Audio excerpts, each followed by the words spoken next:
प्रभु यीशु मसीह के सामर्थी नाम में हम मांगते हैं। जोर से हालेलुया बोलो एक बार फिर से, जोर से तारीफ करो आज के दिन के लिए जोर से। मेरा विश्वास है कि जो वचन आप सुनेंगे वो आपको आज नया लेवल देगा, आपकी स्पिरिट के लिए, आपके जीवन के लिए। आमीन। क्योंकि जब भी आपकी आत्मा ब्लेस होती तभी शारीरिक ब्लेसिंग्स भी आपको फॉलो करती। इसलिए प्रभु यीशु मसीह ने कहा कि अगर तुम मेरे धर्म और राज्य की खोज करें तो ये सारी वस्तुएं जिनके पीछे अन्य जातियां रहती हैं, परमेश्वर ने कहा अगर तुम मेरे धर्म और राज्य की खोज करें तो अपने आप ये चीजें तुम्हें मिलती जाएंगी। अपनी हाथों को उठा, बोलो परमेश्वर तेरे वचनों के द्वारा मैं तेरे धर्म और राज्य की खोज करने वाला बनूं। जो कुछ आज सुनूं 100 गुना फलों को लेके आऊं। ऊंची आवाज से मांगो सब जन।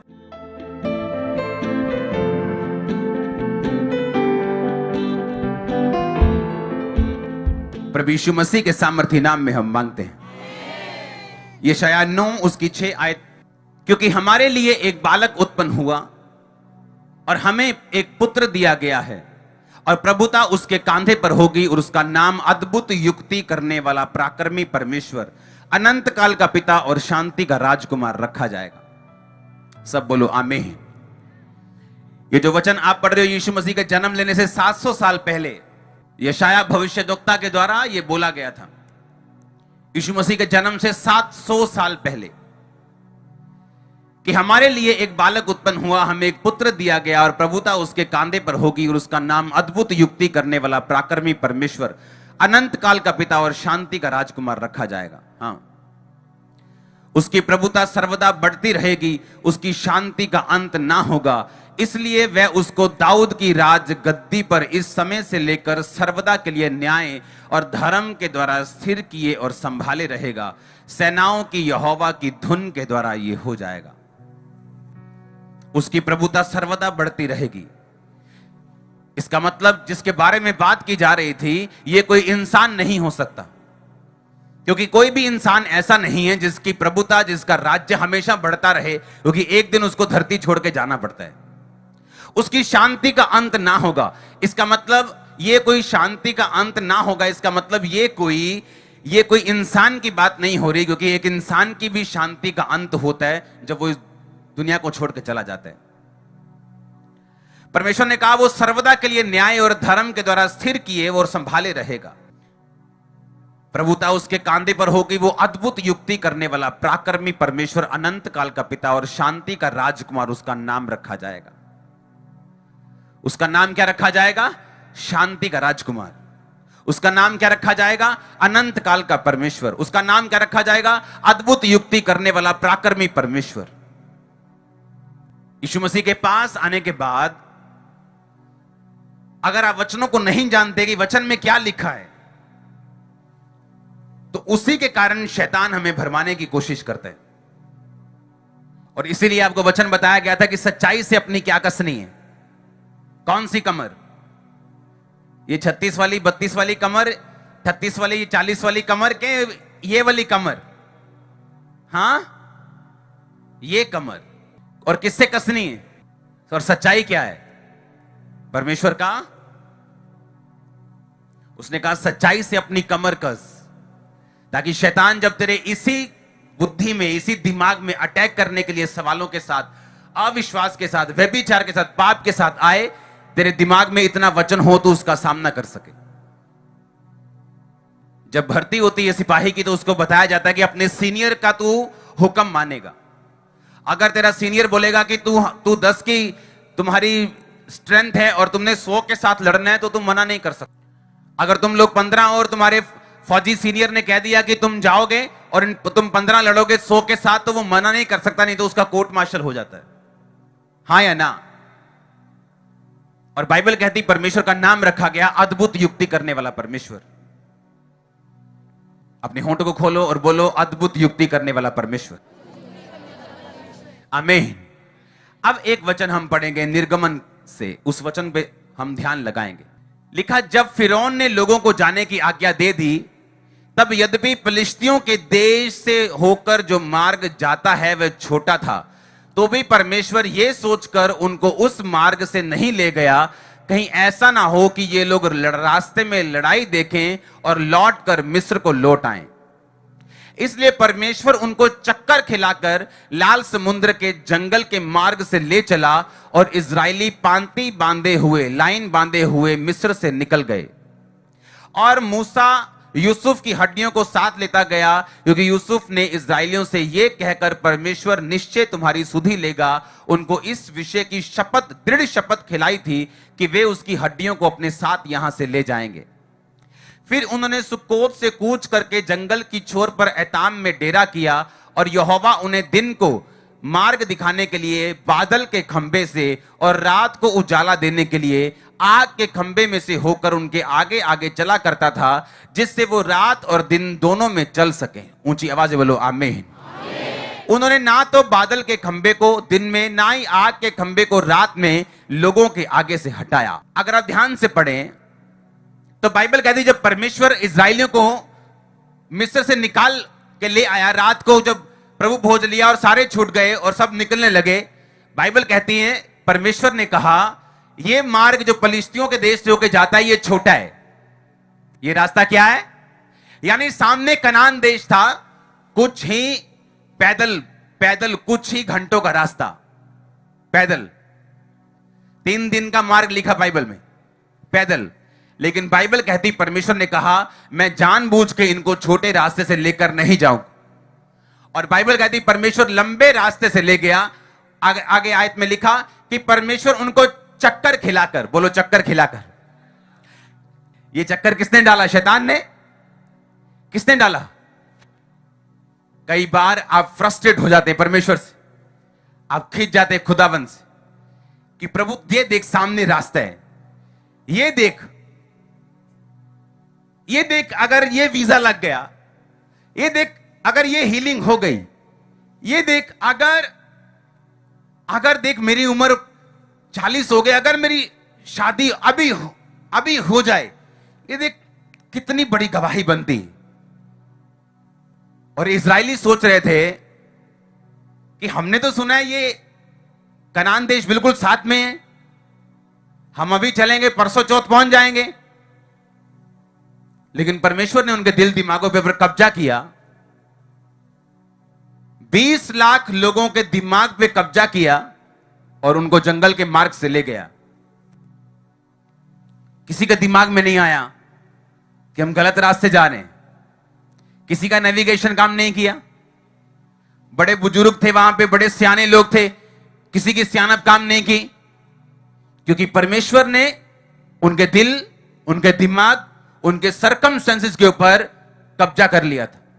जिस दिन आप परमेश्वर को अपना जीवन देते हैं और पूरी तरह से तन मन से आप प्रभु के हो जाते हैं, आप पाप छोड़ देते हैं, बपतिस्मा लेते हैं, खुदाबंद के साथ प्योरली, साफ और शुद्ध दिल से आप चलना शुरू करते हैं। लेकिन फिर भी ऐसी इंसिडेंट, ऐसी घटनाएं, ऐसी चीजें आपकी लाइफ में होती हैं, आपको लगता है ये नहीं होनी चाहिए थी, आपको लगता है ये नहीं होना चाहिए था। अगर परमेश्वर ऐसा कर देता तो क्या जाता? मेरे ग्वांडी का तो ब्याह हो ही गया, उन्हें तो बरकत मिली गई है, ओदा भी तो वीजा आ ही गया। लेकिन परमेश्वर जानता था कि अगर ये बरकत इनको अभी मिलेगी, ये लंबा रास्ता तय नहीं कर सकेंगे, और जैसे ही फिरौन राजा इनके पीछे मारने के लिए आएगा, ये भाग जाएंगे। और परमेश्वर उनको जंगल के मार्ग से ले गया। अब सामने क्या था? समुद्र, और पीछे क्या था? फिरौन की सेना। जब उनको मारने के लिए वो आया, अब उनके पास कोई रास्ता नहीं था पीछे भागने का। तब परमेश्वर ने काम किया, और क्या किया? समुद्र को 2 भाग किया। अगर परमेश्वर उनको आसान रास्ते पे लेके चलता, वो कभी भी परमेश्वर के बड़े काम को अपनी जिंदगी में ना देख पाते। अगर परमेश्वर उनको आसान रास्ते पे लेके चलता, वो परमेश्वर की महिमा को अपनी लाइफ में कंप्लीटली कभी ना देख पाते। कितने मेरी बात को आज समझ रहे हैं? परमेश्वर ने कहा मैं उनको चक्कर खिलाकर उस रास्ते से लेके जाऊंगा जो लंबा है। क्रिश्चियनिटी में अगर ऐसे दिन नहीं आए जब आपको फ्रस्ट्रेशन होती कि ऐसा क्यों हो रहा है, ये मेरी लाइफ के साथ ऐसा क्यों हो रहा है, ये मेरी चर्च के साथ ऐसा क्यों हो रहा है। हर चर्च की अलग अलग कहानी। अमेरिका में एक चर्च थी, वो चर्च बहुत जल्दी ग्रो हुई, बढ़ती गई बढ़ती गई बढ़ती गई, और वो टेंट में चर्च लगाते थे। और उस चर्च की टेस्टिमनी है कि जब भी वो कोई जगह देखने के लिए जाते थे और जगह लेते थे, वो जगह में हमेशा गड़बड़ निकलती थी और हमेशा उनको पैसे वापस लेने पड़ते थे, उनका सौदा कैंसिल होता था हमेशा, जब भी उन्होंने कुछ करना। और ये 1 बार 2 बार 7 बार 10 बार नहीं, कितनी बार उनके साथ। और वो चर्च बढ़ती बढ़ती बढ़ती परमेश्वर ने इतनी बढ़ा दी कि वो दुनिया की सबसे बड़ी टेंट चर्च बन गई। हमारी चर्च से पहले की बात है, अभी हमारी, हालेलुया। लेकिन हमारी चर्च का ये टेस्टिमनी नहीं है। हम जहां भी ले रहे हैं खुदावंद की ग्रेस, मेरी अलग टेस्टिमनी। आप समझ रहे हैं मेरी बात को? हर एक व्यक्ति की टेस्टिमनी अलग है, हर एक बंदे की लाइफ में टेस्टिमनी अलग है।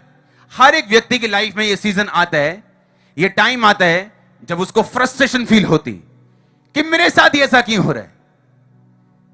मैं पूरा ध्यान लगा रहा हूं इस चीज के ऊपर, सब कुछ सही कर रहा हूं, लेकिन ऐसा क्यों? आप नहीं जानते, परमेश्वर आपको बचाना चाहता है। उसकी लाइफ, आपकी लाइफ के लिए उसका प्लान बड़ा है, जो अभी आप अपनी इन आंखों से और इस समझ से नहीं देख पा रहे।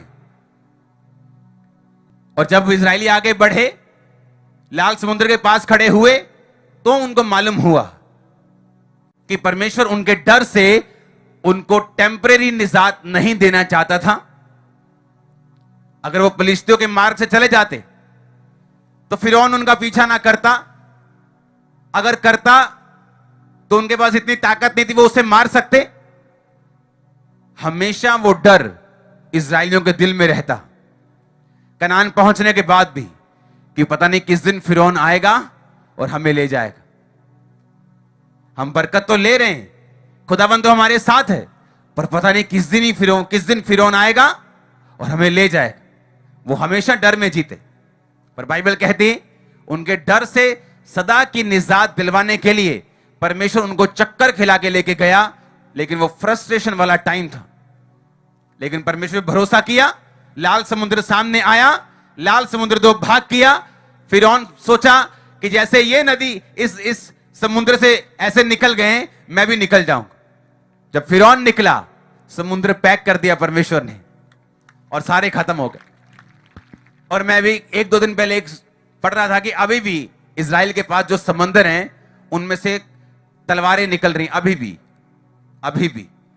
जब हम क्रिश्चियनिटी में चलते हैं, जब हम परमेश्वर में चलते हैं, मेक श्योर, ये पक्का कर लो कि आपकी लाइफ पवित्रताई में, आपकी लाइफ प्रेयर में, आपकी लाइफ फास्टिंग में होनी चाहिए।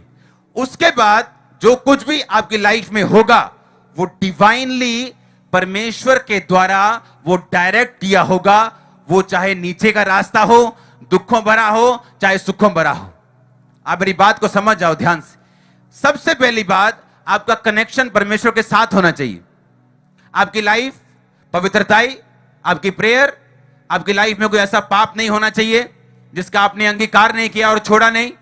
उसके बाद आपकी लाइफ में ऐसा टाइम आएगा, अगर आप रियल क्रिश्चियन हैं, तो जहां आपको यह लगेगा कि यह काम तो परमेश्वर 2 दिन में कर सकता है, लेकिन मेरी लाइफ में 4 साल क्यों लग रहे हैं, मेरी लाइफ में 5 साल क्यों लग रहे हैं, मेरी लाइफ में इतना टाइम क्यों लग रहे हैं। और वही चीज आपके अंदर उन गुणों को पैदा कर देगी जो परमेश्वर चाहता है वो पैदा हो, जो चमत्कार से पैदा नहीं हो सकते, बल्कि इस समय में जो आप परमेश्वर के साथ बिता रहे हैं, इसी समय में वो पैदा हो सकते हैं। इमेजिन करो, अगर परमेश्वर फिरौन की सेना से उनको निजात ना दिलवाता, वो हमेशा डर में जीते।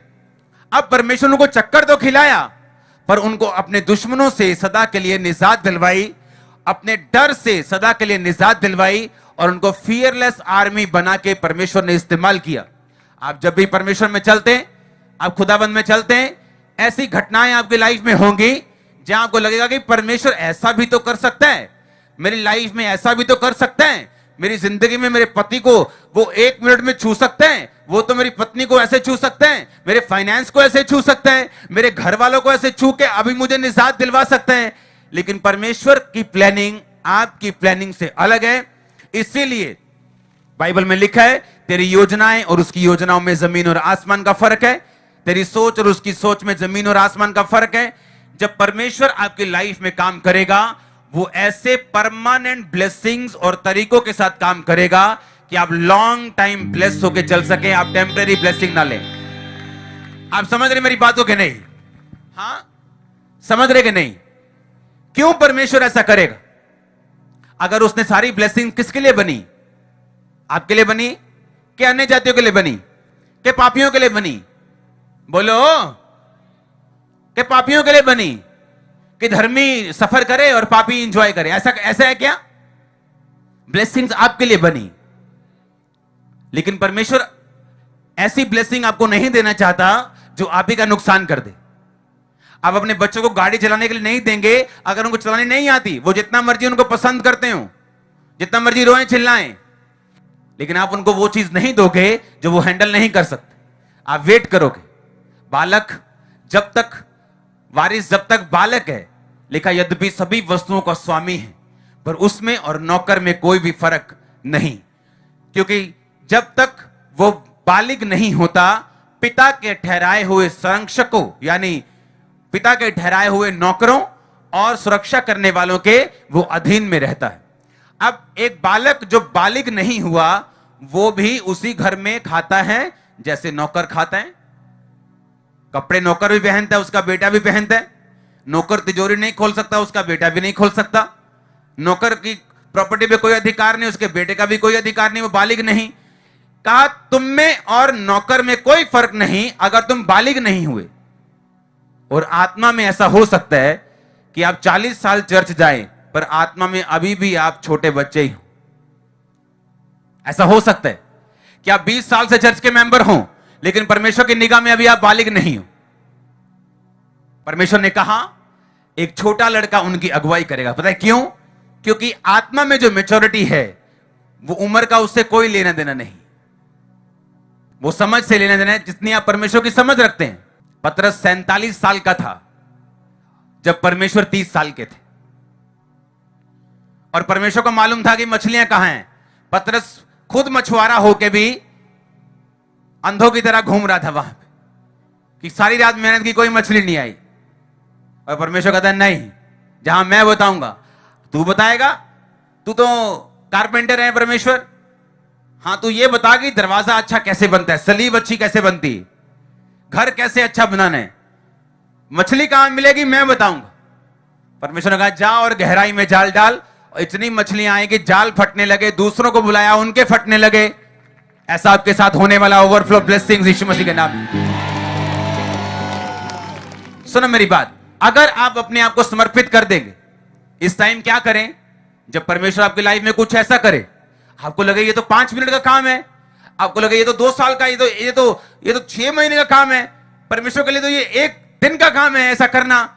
लेकिन परमेश्वर ये टाइम क्यों लगा रहा है? ये फ्रस्ट्रेशन मुझसे झली नहीं जाती, ये खिजाहट मुझे झली, मुझे लोगों की बातें नहीं सुनी जाती, मैं क्या करूं? यही टाइम है, यही टाइम है जब मैं मरती जाएगी और परमेश्वर आप में जन्म लेगा। नहीं तो क्या होगा? आप एक पब्लिक की तरह होंगे, जो जैसे बाबा के पास गए, बाबा जी ने मंत्र मारा, ठीक हो गए, बल्ले बल्ले बल्ले बल्ले बल्ले, कोई मुसीबत आई थल्ले थल्ले थल्ले थल्ले थल्ले, हाँ फिर ऐसी पब्लिक हो जाएगी। लेकिन जब परमेश्वर आपको ऐसे लेके जाएगा, आपको मालूम होगा पिछली बार क्या हुआ था, आपको मालूम होगा 2004 में क्या हुआ था, आपको मालूम होगा कि 2008 में क्या हुआ था। फिर आप मैच करेंगे, आप बोलेंगे अगर तब उसने छुड़ाया था अब भी वो छुड़ाएगा। दाऊद कहता वो क्या हुआ था पिछले कुछ सालों में, उसने मुझे शेर के पंजे से छुड़ाया। क्या हुआ था पिछले सालों में? उसने मुझे भालू के पंजे से छुड़ाया और मैंने दोनों को मार दिया। मैं इस खतना रहित फलिश्ती गोलियत को भी मार दूंगा। इमेजिन करो अगर दाऊद की लाइफ में मुसीबत आती नहीं, लेकिन जब शेर सामने आया होगा, दाऊद ने समझा होगा लो आज मेरी जिंदगी का आखिरी दिन है। और परमेश्वर ये चाहता था कि वो इन मुसीबतों से लड़े, मजबूत हो, ताकि जब राजा की कुर्सी पे बैठे ये मुसीबतें आने के ऊपर घबराए नहीं। मैंने ऐसी मीटिंग्स देखी हैं अपनी, जहां लोग इकट्ठे हो गए, मारने को दौड़ रहे, मारने को। ऐसी मीटिंग्स देखी अपनी, जब क्रिश्चियनिटी बहुत कम परसेंटेज में थी। जिसने तब का विरोध देखा है, आज का कुछ नहीं है उसके सामने। ये इंटरनेट पे 2-4 कुछ नहीं, ये जीरो है। और सोचो अगर तब परमेश्वर ऐसा ना करता तो आज घबराहट होती। हां, जब परमेश्वर आपकी लाइफ में काम करता है, वो आपके फ्यूचर को देख के करता है। अपनी हाथों को उठा के बोलो, थैंक यू जीसस। मैं हर वो चीज जो तू मेरी लाइफ में कर रहा है, उसे स्वीकार करता हूं अगर वो तेरी ओर से है।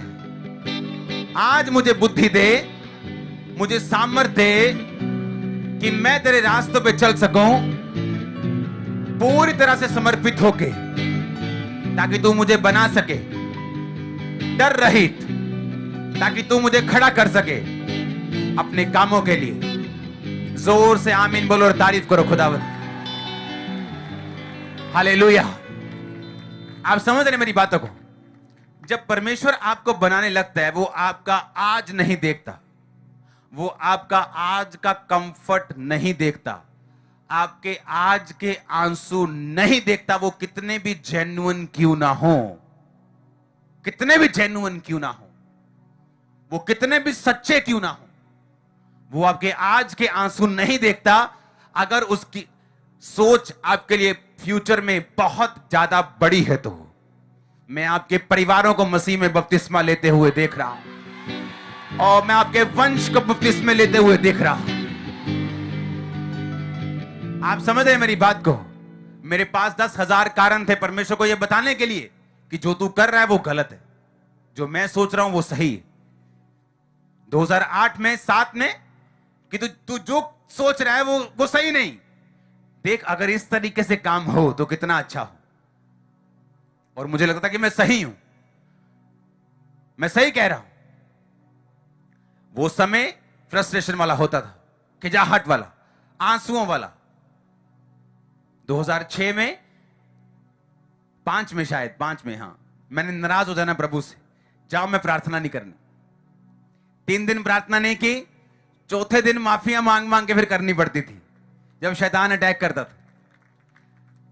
इस तरह से मैं समझाऊं, प्रभु से नाराज होके, उसके साथ बहस करके, फिर नाराज होके, फिर बहस करके, फिर देख लिया कुछ नहीं बनता, मुझे ही झुकना पड़ता है।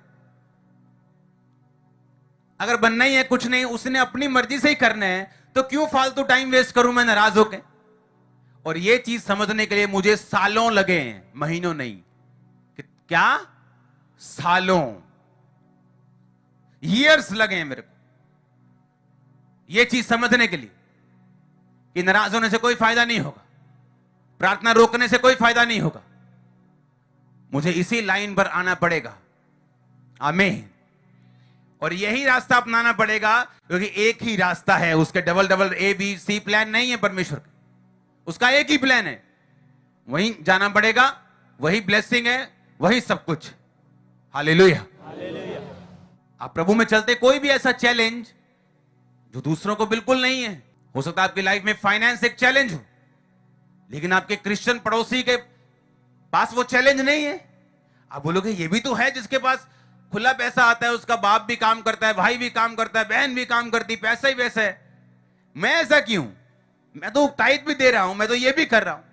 लेकिन जो साथ वाला पड़ोसी है, वो ये सोच सकता है कि ये भाई कितना सेहतमंद है। हमारे तो कभी बहन जा रही है, कभी डॉक्टर के पास, कभी भाई जा रहा है, उसका चैलेंज अलग है, आपका चैलेंज अलग है। अपने अपने चैलेंजेस में, अपने अपनी चुनौतियों में परमेश्वर के साथ फेथफुल रह के इस टाइम में अगर बने रहेंगे, अड़े रहेंगे, खड़े रहेंगे, तो अपने दुश्मनों से, अपने डर से हम सदा के लिए निजात पाएंगे, जिस तरह इस्राएलियों ने पाई थी। परमेश्वर ने कहा, मैं इनको टेम्परेरी ब्लेसिंग नहीं देना चाहता हूं, टेम्परेरी मन का सुकून नहीं देना चाहता हूं कि तुम मिस्र से आ गए हो। मैं फिरौन का भी नाश करूंगा, मैं स्ट्रॉन्ग होल्ड का नाश करूंगा। वो आपकी लाइफ में, आपके परिवारों के जो वंश के श्राप चलते आ रहे हैं ना, वो उनका भी नाश करेगा सदा के लिए। आप पहले होंगे जो अपने वंश में से ब्लेस्ड होंगे, आप पहले होंगे जो जो शुगर के उस श्राप से आजाद होंगे अपने वंश से। आप पहले होंगे जो कैंसर के श्राप को तोड़ेंगे। आप पहले होंगे। आमीन ऊंचा तो ये आशीष आपकी है, मैंने कहा। और ये परमेश्वर का प्लान है आपके लिए। आमीन। वो नहीं चाहता जैसे आपके वंश ने प्रॉब्लम सही है आप सहें, पर याद रखो परमेश्वर के काम करने के तरीके में और हमारे में कितना फर्क है, जमीन और आसमान। हमारे लिए कोई काम सीधा हो सकता है कि परमेश्वर अगर तू ऐसा कर दे तो कितना अच्छा है। इसलिए कहते हैं कि प्रार्थना ऐसे करो कि सब कुछ आप पे निर्भर करता है कि आप प्रार्थना कर दो सभी, लेकिन उसके बाद भूल जाओ, परमेश्वर पे छोड़ दो। ऐसा मत सोचो कि आपने कुछ किया है तो उसका असर अभी होना चाहिए। वो आपकी प्रार्थनाओं को अपनी डायरी में लिखता है। आपको मालूम है कि नहीं, कुछ प्रार्थनाओं का उत्तर आपको इंस्टेंट देता है, तभी देता है। कुछ को लिखता है, उनको जमा होने देता है जब तक उसका मकसद आपकी लाइफ में पूरा नहीं होता। मैं प्रार्थना करता हूं खुदाबंद से उसका मकसद आपकी लाइफ में पूरा हो। मैं प्रार्थना करता हूं शैतान का मकसद नाश हो। मैं प्रार्थना करता हूं आपकी लाइफ में विश्वास बढ़े और परमेश्वर के बड़े कामों को कर सके। आमीन। ऊंचाई आशीष आपकी चर्च। हालेलुया। आप चाहते परमानेंटली ब्लेस्ड होना, आपको उस पर संपूर्ण भरोसा रखना पड़ेगा, क्योंकि हर एक व्यक्ति की गवाही अलग है, हर एक व्यक्ति का चैलेंज अलग है, चुनौती अलग है। परमेश्वर का काम करने का तरीका हर एक बंदे की लाइफ में अलग। हालेलुया। किसी की लाइफ में कैंसर को मैंने 2 हफ्तों में ज्यादा देखा है, लेकिन किसी की लाइफ में उस कान की दर्द को मैंने 10 साल जाते हुए नहीं देखा। और उसी कान के दर्द के कारण उसका सारा परिवार मसीह में है, अब दर्द भी जा चुके हैं। आप नहीं जानते वो कैसे काम करते। हालेलुया। वो किस तरह से काम करता है। मैं जानता हूं अगर मेरी प्रेयर्स 2008-7 में सुन ली जाती, आज मैं यहां ना होता, इस जगह सेवा ना कर रहा होता, कहीं और सेवा कर रहा होता और इस लेवल पे ना होता। उस पर भरोसा रखना, उसकी अगुवाई देखना, वो कहां और आपसे क्या बात कर रहा है, और उस तरीके से चलना। आप ब्लेस्ड होंगे यीशु मसीह के नाम में। आमीन। ऊंचा चाहिए और ऊंचा आमीन। हालेलुया। आज से शिकायत करोगे परमेश्वर को कि तू ऐसा क्यों कर रहे। उसने कहा धन्यवाद का बलिदान चढ़ा, तो मेरे कामों को देखेगा। Thanks giving. प्रॉब्लम सिर्फ शरीर है। शरीर आत्मा के विरोध में, आत्मा शरीर के विरोध में हर वक्त चलते हैं, ताकि जो तुम करना चाहते हो, बाइबल कहती, ना कर पाओ। हम क्या करना चाहते हैं? हम परमेश्वर की मर्जी चलना चाहते हैं। हम परमेश्वर के कामों को पूरा करना चाहते हैं। हम फ्रस्ट्रेशन में भी, खिजाहट में भी, उन टाइम पे भी हम परमेश्वर के साथ वफादार रहना चाहते हैं। हाँ या ना? लेकिन लिखा शरीर तुम्हें नहीं चाहता कि तुम इन वफादारी में रहो, और वो हर वक्त आत्मा के खिलाफ लड़ता है। बाइबल कहती है जवानी की अभिलाषाओं से भाग, पवित्रताई का पीछा कर, मेल मिलाप का पीछा कर। अगर ये बातें हम में रहेंगी तो आप इस बात को अपने दिमाग में बिठा के रखो। अगर प्रेयर लाइफ पूरी है, पवित्रताई की लाइफ में आप कंप्लीट हैं, आप सेफ हाथों में हैं। वो जो आपकी फिल्म डायरेक्ट कर रहा है ना, आपका डायरेक्टर, वो जीसस क्राइस्ट ने जिसको आपको हीरो लिया अपनी फिल्म में, आपकी फिल्म सुपर हिट होने वाली है। आप अपने डायरेक्टर पे बिलीव करते हैं, प्रोड्यूसर भी वही है, बिलीव करते हैं, हीरो आप हैं, हीरोइन आप हैं। आमीन। आप बिलीव करते हैं उसके ऊपर, बिलीव करो उसके ऊपर, उस पर बिलीव करो। कोई भी घटना आपकी लाइफ में ऐसी नहीं जो उसने डिजाइन नहीं की।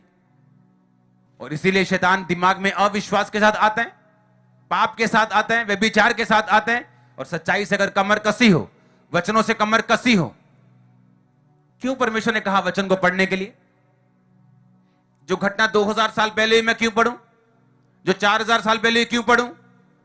ताकि मैं उन्हें पढ़ूं और अपनी जिंदगी के साथ मैच करूं। आमीन। मैं पढ़ूं और अपनी लाइफ के साथ क्या करूं? मैच करूं।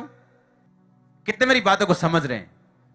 अपने पड़ोसी से बोलो धैर्य रख, धीरज रख, परमेश्वर की योजनाओं पे भरोसा रख। वो तेरा इलाज परमानेंट करेगा, टेम्परेरी नहीं। तारीफ करो जोर से।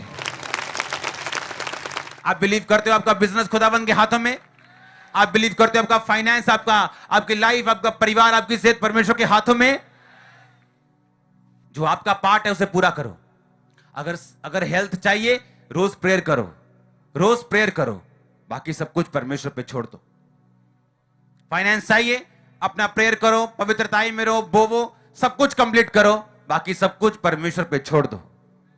वो कहता है किसी मजदूर की मजदूरी मत रखना और शाम तक उसकी मजदूरी को उसको दे देना, ऐसा ना हो कि वो मेरी दुहाई दे और तू पापी गिरा जाए। अगर वो किसी मजदूर की मजदूरी नहीं रखता तो बाइबल कहती वो तुम्हारी प्रार्थनाओं को, तुम्हारी मेहनत को तो तुम मसीह में करते हो, वो नहीं भूलता। अगर वो किसी की मजदूरी हमें कह रहे हैं कि तुम मत रखना, क्या हमारी मजदूरी वो रख लेगा? क्या हमारी प्रार्थना का उत्तर नहीं देगा? कड़क हो जाओ, अड़ जाओ और खड़े हो जाओ। आमीन। और आप ब्लेस्ड होंगे। आमीन। आप समझ रहे मेरी बातों को? नहीं, वो हमारे हिसाब से काम करे जरूरी नहीं, हमारी टाइमिंग के हिसाब से काम करे वो जरूरी नहीं। अगर दाऊद ऐसा करता कि जिस दिन शेर आया उसे मारने के लिए, घर में जाता और बोलता कि आज तो बाद मैंने नहीं जाना वहां पे काम करने के लिए, मेरे को शेर आ गया था मारने के लिए। उसने परमेश्वर पे भरोसा रखा, इसीलिए हर कोई ग्रेट लेवल तक नहीं पहुंचता। यीशु मसीह ने कहा अगर लोग वचनों पे चल लेंगे तो भी 3 लेवल पे आएंगे, 30 गुना, 60 गुना, 100 गुना। हर एक व्यक्ति टू मच ग्रेट लेवल पे नहीं पहुंचता। क्यों?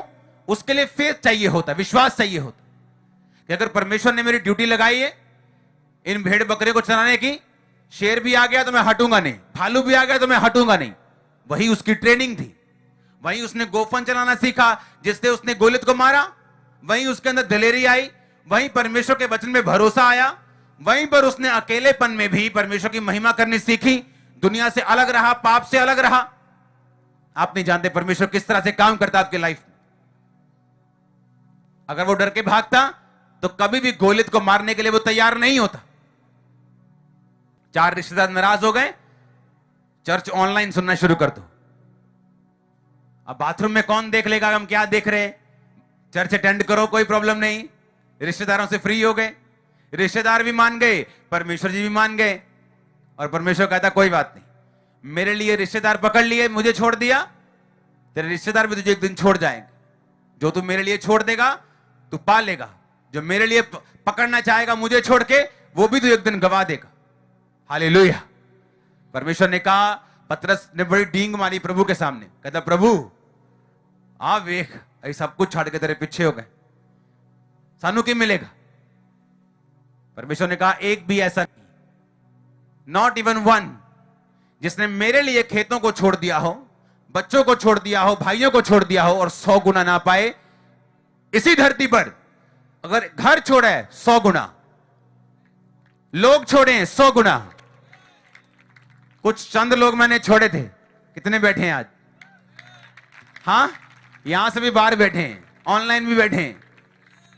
हां, अगर उन चंद लोगों को पकड़े रहता आज शायद वो भी मेरी लाइफ में ना होते। परमेश्वर ने चाहता आप भिखारी बने, आप भिखारियों जैसे सोच रखें, छोटी सोच रखें। वो आपको दलेर करना चाहता है, शेर और शेरनियों की तरह। वो नहीं चाहता आप मई करते फिरें लोगों के सामने। No no no no no, ऐसा पॉसिबल ही नहीं। अगर परमेश्वर का आत्मा आपके अंदर है, वो आपको बनाएगा, वो स्ट्रांग करेगा, आपको इतनी गवाहियां देगा कि आप मुंह खोल सको उनके सामने। मैं आपको सच कह रहा हूं, बने रहो, खड़े रहो। इतनी टेस्टिमनीज वो देगा कि जिनका मुंह आज आपके खिलाफ खुलता है, आपका मुंह जब खुलेगा वो शर्मिंदा होगा। ऐसा होता है, ऐसा होता है। लेकिन क्या आप परमेश्वर को मौका देंगे वो आपकी लाइफ में काम करे, या आप उसके सलाहकार बनना चाहेंगे? कुछ लोगों ने यीशु मसीह को गाड़ी में तो बिठा के रखा है, पर उसको स्टीयरिंग नहीं दिया, गाड़ी खुद ही चला रहे हैं। प्रभु तेनू नहीं पता, आजकल पता है साहब ना चली था थोड़ा, सारे नाल बिठा के, सारे दे नाल बना के। हाँ, और कोई कोई ऐसा है जिसने फुल स्टीयरिंग परमेश्वर को दिया है और पास में बैठा है, एंजॉय कर रहा है इस जर्नी को। हालेलुया। कैसे बनना चाहते हैं? आधे अधूरे क्रिश्चियन या पूरे क्रिश्चियन? अगर आधी अधूरी ब्लेसिंग नहीं चाहते, कभी ब्लेसिंग कभी कर्स नहीं चाहते, पूरी ब्लेसिंग चाहते हो और विदाउट कर्स चाहते हो, तो आपको पूरे क्रिश्चियन बनना पड़ेगा। जोर से हालेलुया बोलो, जोर से। परमानेंट हल लेना है कि टेम्परेरी वाला, कि कच्चा हल लेना है, पक्का हल लेना है कि नहीं लेना। और परमेश्वर इसीलिए जब आपके विश्वास को परखता है, आपके बच्चे चमकने वाले, आपके विश्वास को परखता है, आपकी चर्च ब्लेस होगी, आपके विश्वास को परखता है, आपके फाइनेंस को वो बढ़ाएगा, और जब वो अपने तरीके से उसे बढ़ाएगा, उसे कम नहीं होने देगा, उस परिवार को वो टूटने नहीं देगा। कितने मेरी बात को समझ रहे हैं? आप फ्री हो गए कि नहीं? फिर सब ड्रामों से आजाद हुए कि नहीं? हां, अपने हाथों को उठा, बोलो मैं कभी कंप्लेंट ना करूंगा। फिर से ऊंची आवाज से बोलो, कभी शिकायत ना करूंगा। फिर से बोलो ऊंची आवाज में, कभी कंप्लेंट ना करूंगा। मैं उसके वायदों के ऊपर भरोसा रखूंगा, उसकी वाचा के ऊपर भरोसा रखूंगा। अपने घुटनों पे आओ, अपने माथों को मसा करो और फिर से इस लाइन को बोलो। हमारे YouTube चैनल को सब्सक्राइब करें ताकि आप परमेश्वर के गहरे वेदों को जान सकें कि कैसे आप परमेश्वर में बढ़ सकते हैं, कैसे आप दुष्ट आत्माओं से, नशों से, बीमारियों से और वंशों के श्रापों से आजाद हो सकते हैं।